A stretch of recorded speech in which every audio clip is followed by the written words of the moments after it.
When you're working on short clips in Premiere, sometimes it's helpful to loop through them. By default, however, Premiere is set to cease playing at the end of the clips in your timeline. The Program Monitor window where we view our videos behaves and is designed like any other media player software in many ways. There is the View window where we can watch our video, there is a timeline where we can scrub along to play through our video, and below that, there is a series of buttons where we can press play, skip to the end or the beginning, etc. If you rest your cursor over any of these buttons, a tooltip appears telling you what the button does, along with a shortcut key when one is available. There is, however, no button listed here for looping. We can change and rearrange all these control buttons on the Program Monitor by selecting Button Editor. This little plus sign in the bottom right corner. This opens a menu of all the buttons available for controlling or changing the Program Monitor. This menu uses a handy drag and drop interface to add, remove, or rearrange buttons. We can, for instance, drag this record button next to the play button. If we don't like that, we just drag it away and it's gone. The same works with the existing buttons. They can be clicked and dragged to remove or rearrange.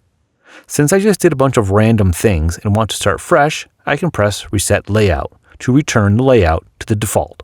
So, I'm just going to grab this little looping icon and move it down into my buttons. Then, I click OK and the menu disappears. I can now activate looping playback by selecting the Loop Playback button. That highlights the button, and when we play our video, it loops from start to finish. If your video was already looping and you didn't know why, it is probably because the button was left on and the button layout was returned to default.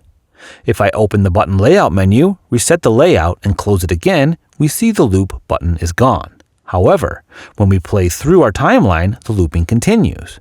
To turn off the looping at this point, we need to bring the button back.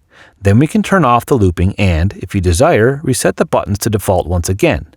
Now, when we play back, the video no longer loops. Looping was used as an example to illustrate the process to change the button layout on the Program Monitor in Premiere Pro.